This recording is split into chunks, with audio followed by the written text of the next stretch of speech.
নমস্কার, এই সময় ডিজিটালে আপনাদের স্বাগত। পরপর দুটো ম্যাচ হেরে অবশেষে জয় ফিরেছে দিল্লি ক্যাপিটালস। অন্যদিকে কলকাতা নাইট রাইডার 17তম আইপিএলে তাদের যাত্রা শুরু করেছে জয় দিয়ে। জোড়া ম্যাচ জিতে এখন লিগ তালিকায় দ্বিতীয় স্থানে রয়েছে কেকেআর। এবার মুখোমুখি দিল্লি ক্যাপিটালস ও কলকাতা নাইট রাইডার্স।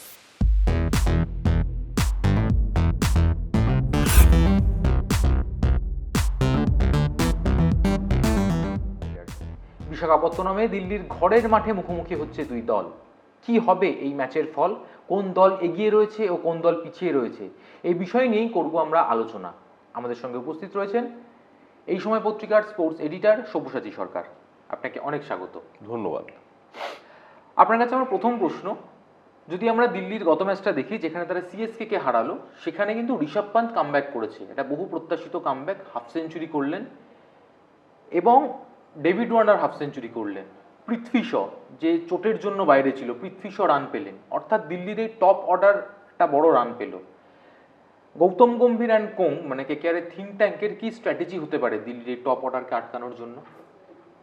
দেখো, ম্যাচটা হচ্ছে বিশাখাপত্তনমে। বিশাখাপত্তনম তো দিল্লির ঘরের মাঠ বলা হচ্ছে, কিন্তু অ্যাকচুয়ালি দিল্লির ঘরের মাঠ হচ্ছে ফিরোজ শাহ কোটলা, সেখানে হচ্ছে না ম্যাচটা।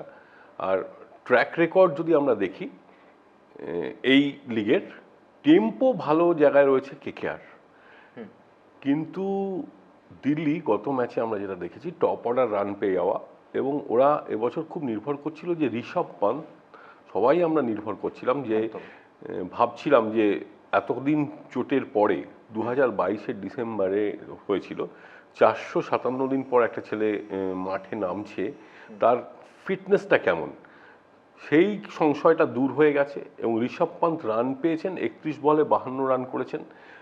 তুমি যেটা একটু আগে বললে, পৃথ্বী শ এবং তৃতীয় যিনি ডেভিড ওয়ার্নার, এরা রান পেয়ে যাওয়ায় কেকেআরের স্ট্র্যাটেজিটা যেটা হতে পারে সেটা হচ্ছে খুব সিম্পল। মিচেল স্টার্ককে দিয়ে প্রথম দুটো ওভার, যদিও স্টার্ক গত দুটো ম্যাচে ভালো পারফর্ম করেননি, কিন্তু তাতে তো স্টার্ককে এই মুহূর্তে বসানো হবে বলে মনে হয় না, কারণ একটা স্পেল যদি দুটো ওভারে তিনি একটা উইকেট তুলে নিতে পারেন, বিশেষ করে ডেভিড ওয়ার্নারকে, তিনি যেহেতু টিমমেট, ডেভিড ওয়ার্নারকে খুব ভালো করে জানেন যে ডেভিড ওয়ার্নার, সেটা যেমন থাকবে। উল্টো দিকে হর্ষিত রানা থাকছেন, যিনি এই মুহূর্তে যত দিন যাচ্ছে আমরা দেখছি পরিণত হয়ে উঠছেন। আর না হলে তো চিরকালের যে স্ট্র্যাটেজি, ডেভিড সুনীল নারায়ণ এবং তারপরে অনুকূল রায়, যিনি আমরা দেখতে পাচ্ছি যে খুব স্ট্র্যাটেজিক্যালি ভালো বল করেছে, এবং গত ম্যাচে মাত্র 2 ওভার বল করানো হয়েছিল অনুকূল রায়কে দিয়ে। সেটা হয়তো দেখো হয়তো নির্ভর করে সেই মুহূর্তে পরিস্থিতিটা এমন ছিল। তবে যদি আমরা তুল্যমূল্য বিচার করি, আমায় কিন্তু মনে হয় যেটা আমরা হয়তো গেম চেঞ্জারেও দেখতে পাচ্ছি বা ম্যাচ প্রেডিকশনেও দেখতে পাচ্ছি, কেকেআর কিন্তু সামান্য হলেও টি-20-তে ভবিষ্যৎবাণী করাটা ঠিক নয়, তবু সামান্য হলেও এগিয়ে রয়েছে কেকেআর। আপনি যেটা বললেন যে স্টার্ককে প্রথম 6 ওভার দেখা হতে পারে, যেহেতু স্টার্কের সামনে ওয়ার্নার রয়েছে, কিন্তু দু ম্যাচে স্টার্ক 8 ওভার টোটাল বল করলেন, দিলেন 100 রান।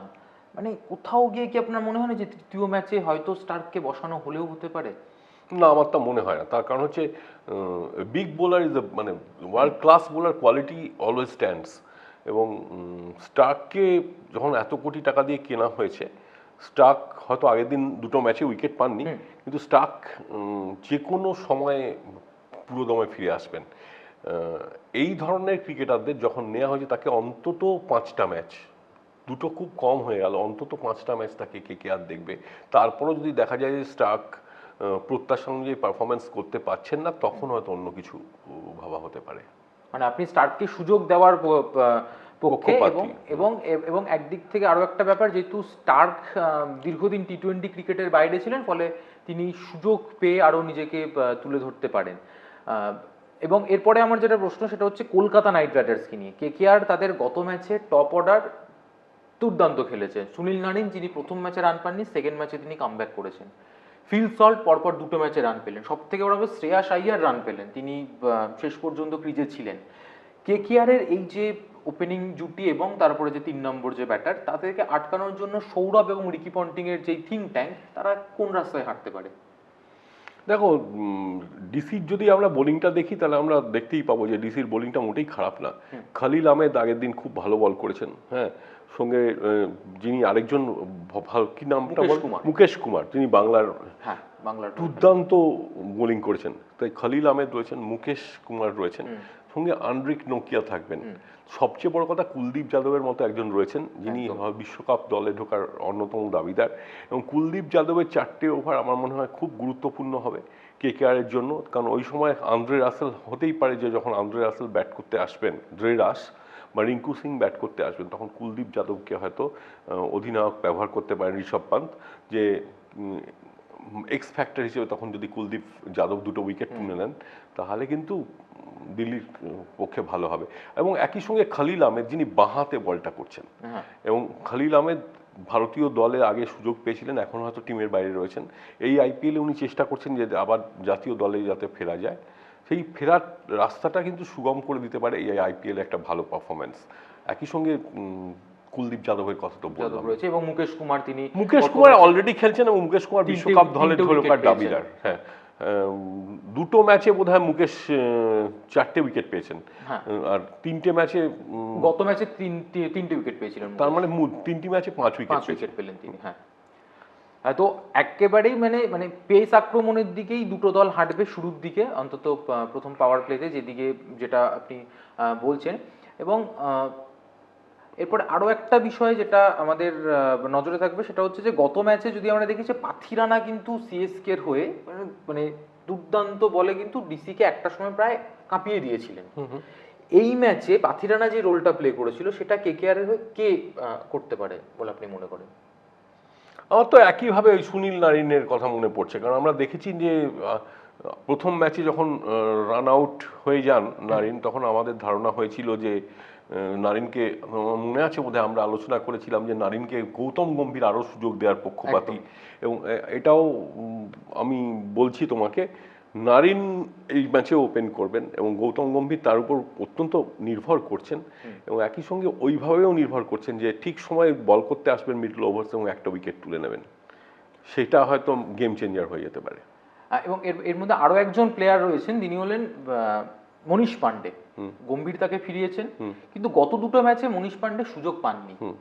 এই ম্যাচেও কি তাকে ডাগ আউটে থাকতে হবে নাকি তাকে সুযোগ দেবেন?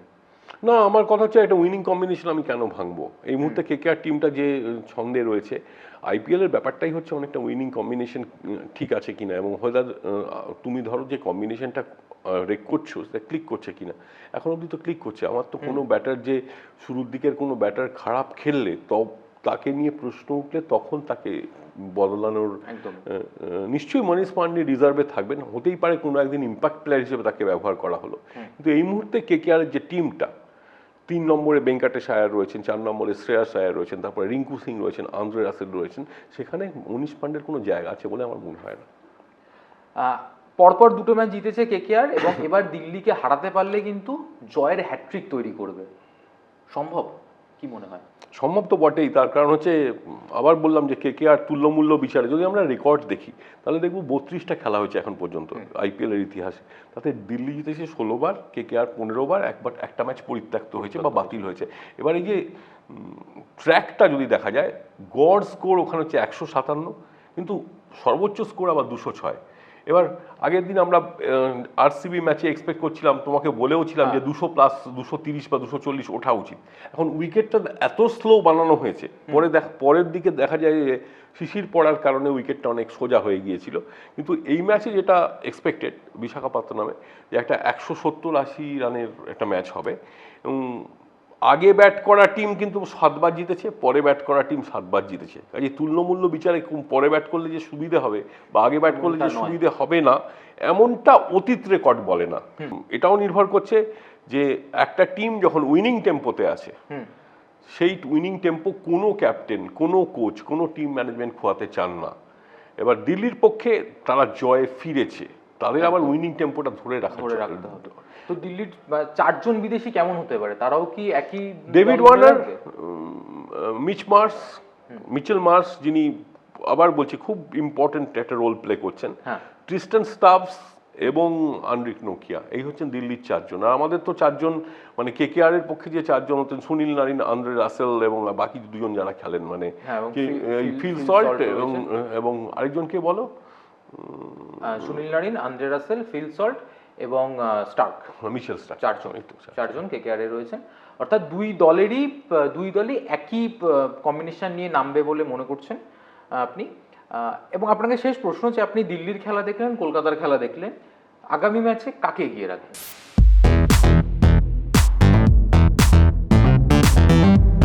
কেকেআর সামান্য হলেও এগিয়ে। কেকেআর যদি 10-এ 8 পায়, তাহলে দিল্লি হয়তো 10-এ 7 পাবে।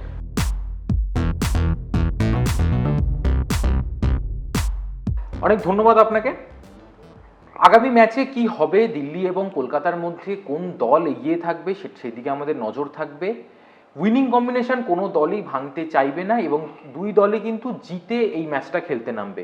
বিশাখাপত্তনম দিল্লি ক্যাপিটালসের অফিসিয়ালি এখন ঘরের মাঠ, যদিও এটা পাকাপাকিভাবে তাদের ঘরের মাঠ নয়, তারা দ্বিতীয় পর্ব থেকে তাদের ঘরের মাঠ অরুণ জেটলি স্টেডিয়ামে খেলতে নামবে। কিন্তু এই বিশাখাপত্তনমে কিন্তু দিল্লিকে হারিয়ে নিজেদের জয়ের তৃতীয় ম্যাচ অর্থাৎ জয়ের হ্যাট্রিক করতে মুখে রয়েছে শ্রেয়াস আইয়ার ব্রিগেড। বিনোদন, খেলার যাবতীয় খবরের জন্য আপনাদের চোখ থাকুক এই সময় ডিজিটালে। আমরা রয়েছি ভিডিও প্ল্যাটফর্মেও, এজন্য আপনাদের নজর রাখতে হবে টাইমস এক্সপি বাংলায়। ধন্যবাদ।